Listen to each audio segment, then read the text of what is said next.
Hola, buenas tardes. Muchas gracias por acompañarnos en esta cápsula de la Biblioteca Legislativa de la Cámara de Diputados y de la Biblioteca General del Congreso de la Unión, que transmitimos hoy en el marco del Espacio Cultural San Lázaro. Agradecemos el apoyo de las autoridades de la Cámara de Diputados para llevar a cabo estas transmisiones, así como de los equipos de las bibliotecas legislativa y general de la Cámara de Diputados. Hoy transmitimos esta cápsula para hablar de un año, 1521, una fecha que recordamos esta semana para conmemorar los 500 años de la caída histórica de Tenochtitlán.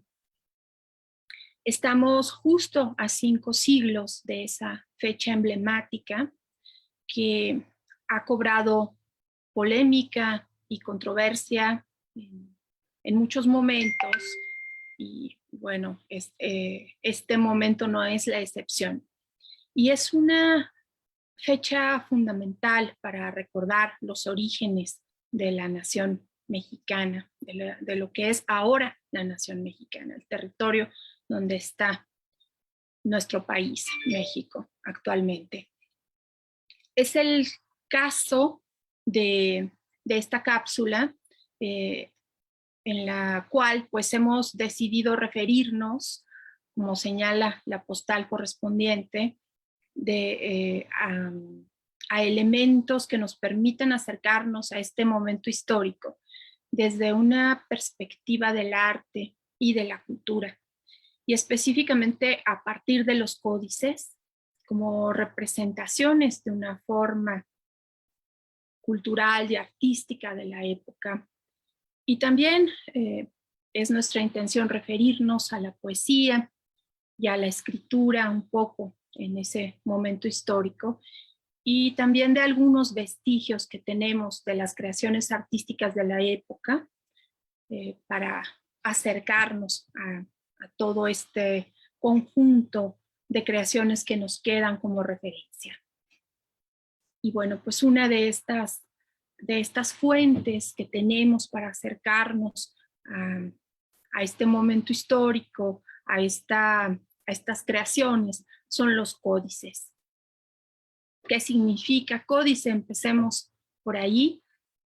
El vocablo códice proviene de un término latino, códex o códicis, que es el nombre que empleaban los estudiosos para referirse a los libros realizados a mano en la Edad Media. Y es también el nombre que poco a poco comienza a utilizarse en el siglo XVI para referirse a los manuscritos mexicanos de la época. Y bueno, es una imagen de códice, justamente lo que elegimos para ilustrar la postal de esta cápsula.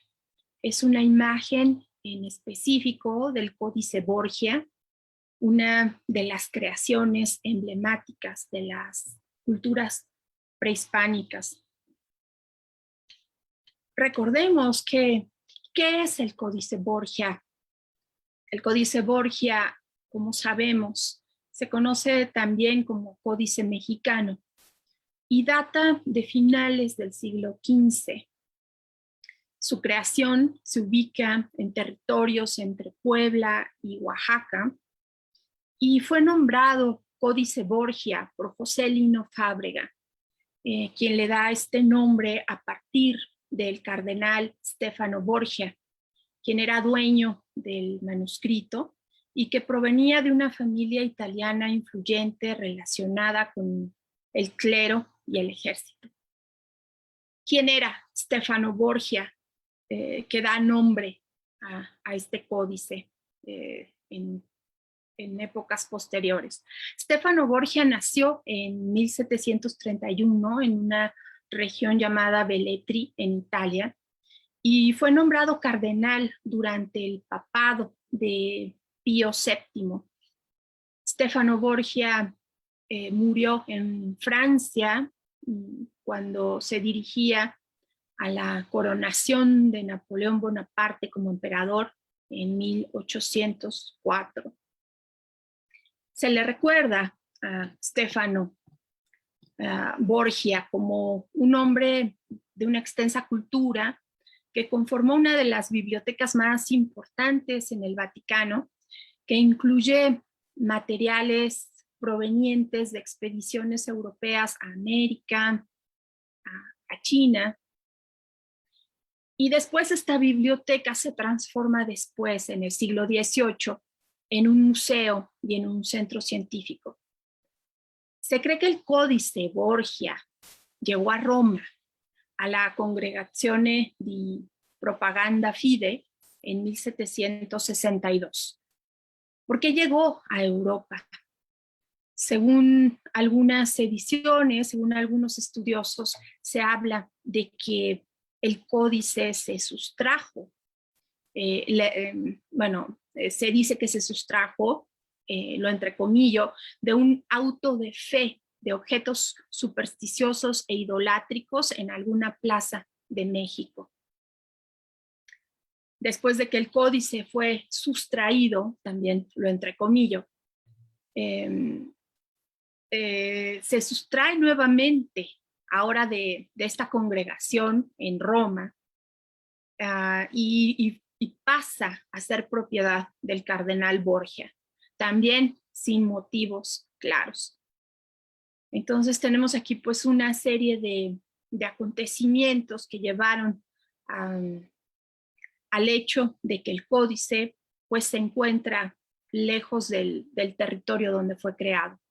Y bueno, hablo de este tipo de sustracción porque es el caso de numerosas piezas, como sabemos, numerosas piezas que podemos encontrar en los grandes museos de todo el mundo y que en Europa alcanzan grandes índices, digamos, en términos de cantidad de piezas y de su valor. Basta pasearse o ver las ediciones acerca del Museo Británico para encontrar infinidad de piezas de todo el mundo, entre ellas muchas del territorio que ahora es México. Basta acercarse a las piezas que tiene el Museo del Louvre, con sus grandes colecciones de Egipto, de Medio Oriente y de todo el mundo.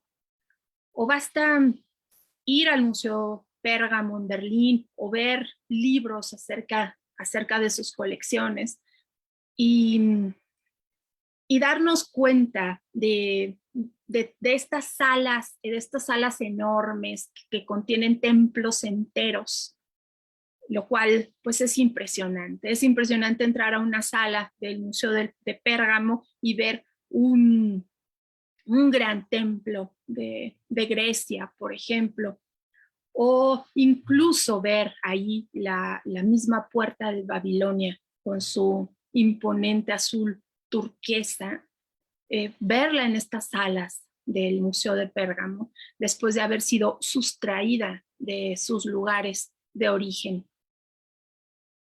Bueno, estas sustracciones, como sabemos, después tienen argumentaciones por parte de estos museos, por parte de estas grandes colecciones a favor de una preservación. Pero son piezas que son sustraídas originalmente de sus lugares y después van cambiando de sitio dependiendo de los conquistadores del momento. Por ejemplo, podemos hablar de los casos de las piezas que se llevaron consigo las tropas de Napoleón a finales del siglo XVIII, principios del siglo XIX, que en épocas posteriores, como la Segunda Guerra Mundial, pues son sustraídas nuevamente por otras tropas y llevadas a otros grandes museos en Alemania, en Argentina, en otros países. Bueno, pues lamentablemente el Códice mexicano, que conocemos como el Códice Borgia, se suma a esta serie de piezas de gran valor que fueron que fueron llevadas desde el territorio que es hoy México. Piezas que podemos ver en muchos museos, no solo de Europa, también de América. Por ejemplo, en el Museo Metropolitano de Nueva York hay muchas piezas prehispánicas. Bueno, en el caso específico del Códice Borgia, quiero recordar que su existencia fue reconocida por Antonio León y Gama en la Nueva España. Esto lo podemos constatar en su correspondencia con Andrés Cabo, quien era un investigador y un erudito cuyos trabajos pues permiten enterarse del destino del códice que llega a la colección de Stefano Borgia. Y bueno, según León y Gama, pues este manuscrito, el Códice Borgia, es el conocido como Teoamóxtli. Amóxtli significa libro en náhuatl, si recordamos. Teoamóxtli significa libro divino, que es el material al que se refiere y busca Lorenzo Botturini. Y así es también como lo plasma Paulinus Bartolomeo, quien era el biógrafo de Stefano Borgia. Gracias a Bartolomeo, pues tenemos también importantes pistas al respecto. Por ahora, bueno, podemos recordar que es un códice que tiene 76 hojas, que tiene 27 apartados o capítulos, y es uno de los códices más bellos que existen. Y bueno, en uno de los apartados, en el capítulo 12, que corresponde a los 9 ritos para la luz, la vida y el maíz, encontramos 9 imágenes que representan el surgimiento y nacimiento de la luz y del maíz desde la oscuridad y la muerte. Quiero compartir con ustedes estas 9 imágenes y las retomo de una edición de la Sociedad Mexicana de Geografía y Estadística que me fue otorgada generosamente por el doctor Román Sánchez Fernández, quien es presidente del Consejo de la Crónica en México y quien recientemente gestionó una valiosa donación del doctor Luis Maldonado Venegas a la Biblioteca General del Congreso de la Unión. Esta donación la gestionó con la licenciada Laura Curi, esposa del doctor Maldonado, a quienes aprovecho para reconocer nuevamente por esta generosidad, visión y compromiso con el conocimiento. Estas imágenes, como les digo, se las muestro a partir de esta edición de la Sociedad Mexicana de Geografía y Estadística, que retoma del facsímil del Códice Borgia los 9 ritos para la luz, la vida y el maíz.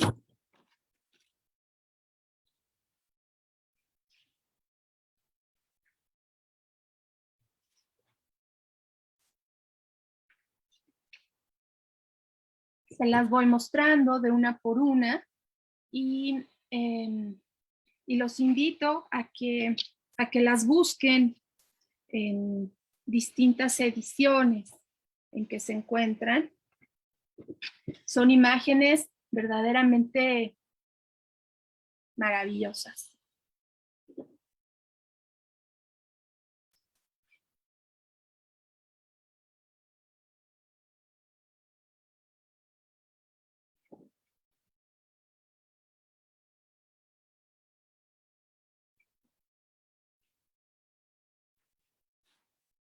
Y pues este trabajo de impresión es verdaderamente notable.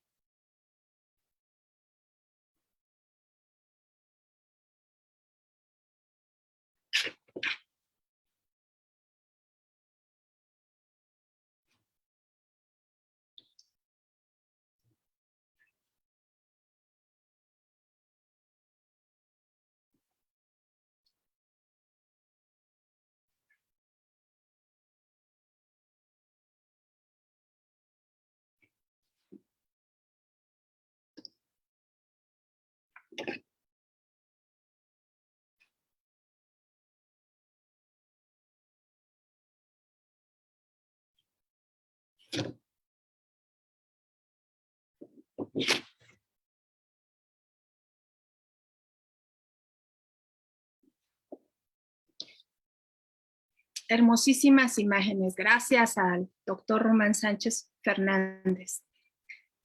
Bueno, me refería a la biografía que realizó sobre Stefano Borgia Bartolomeo.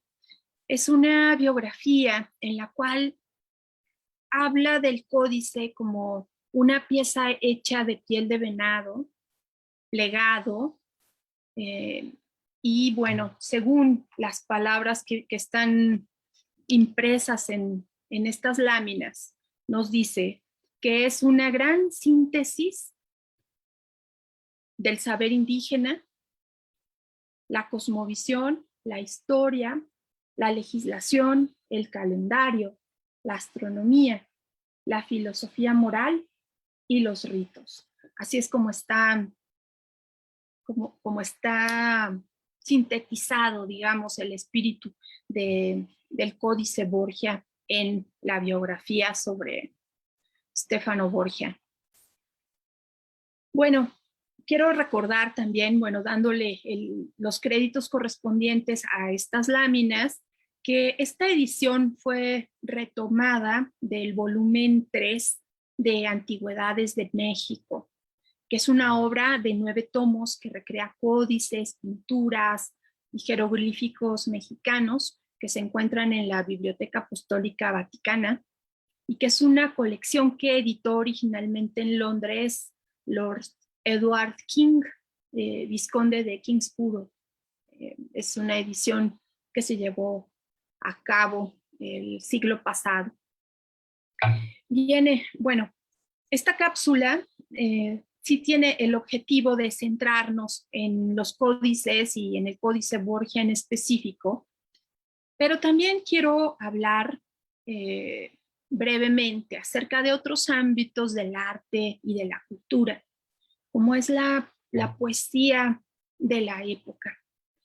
De manera muy general, un poco para retomar esta fecha, 1521, como un parteaguas en la historia, en nuestra historia, pero también como una referencia para ir más atrás en el tiempo y vislumbrar la enorme riqueza de la cultura y el arte de la época, desarrollados antes de que llegaran los españoles a estas tierras y que por supuesto forman parte del patrimonio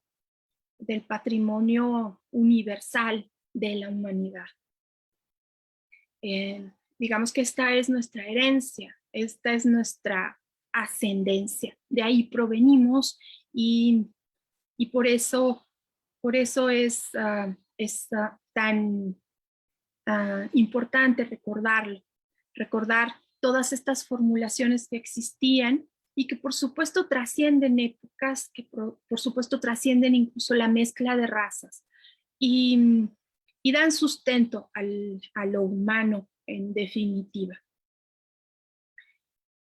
Bueno, para recordar la poesía en épocas prehispánicas, quiero basarme en los trabajos de Ángel María Garibay, que argumentaron distintas formas de arte en el México prehispánico. Por ejemplo, Ángel María Garibay documenta cómo existían formas de arte como el teatro. Lo documenta con crónicas, con fuentes fidedignas para ilustrar en qué consistía el teatro en la época prehispánica. También, por supuesto, bueno, tiene una gran obra centrada en la poesía creada en la época prehispánica, poesía acompañada de canto y de baile, poesía escrita, que más adelante reúne en varios trabajos. Y bueno, Ángel María Garibay, a su vez, se basa en algunos testimonios de figuras como Fray Diego Durán, quien cerca de la década de 1540 relata el funcionamiento de, por ejemplo, el funcionamiento de casas de canto llamadas Cuicacali. Y bueno, en buena parte de estos trabajos hace referencia y desarrolla Garibay la historia literaria de lenguas como el náhuatl, por ejemplo. Recuerdo que en febrero de este año transmitimos una cápsula acerca de Netzahualcóyotl y su poesía, cuando comenzamos el programa cultural México 2021, Fundaciones y Conquistas, y hablamos largamente acerca de la poesía prehispánica, en especial a partir de esta figura tan destacada del México antiguo, este creador, Netzahualcóyotl, que no solo fue un poeta, como nos señala el también ilustre José Luis Martínez.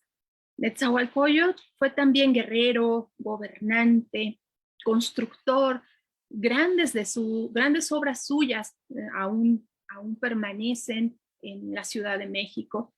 Fue un sabio en las cosas divinas que nació en 1402 y falleció en 1472, dejándonos una enorme obra en todos los sentidos.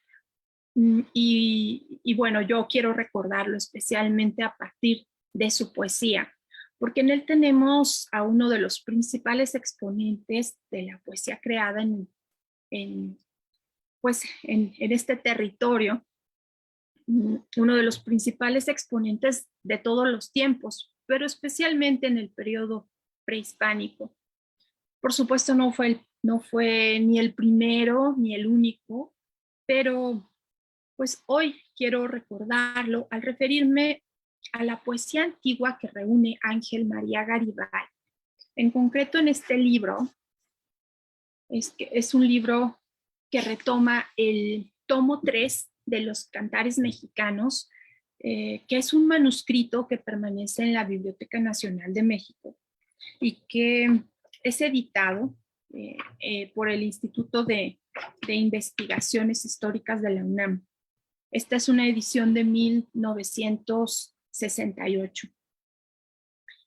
Y bueno, estas ediciones de la UNAM, antes de referirme en concreto a su contenido, se crearon con el objetivo de preparar la edición completa de la poesía de los antiguos mexicanos, que se vio truncada, bueno, esta preparación, este trabajo, por la muerte de Ángel María Garibay en la década de 1960, que sin embargo dejó estos importantes trabajos de recuperación que quiero recomendar aquí, especialmente los numerosos títulos que están en la Biblioteca Legislativa de la Cámara de Diputados y en la Biblioteca General del Congreso de la Unión.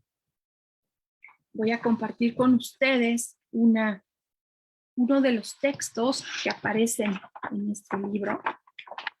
Tiene un extenso texto de Ángel María Garibay, un texto introductorio. Y este es un poema que me parece que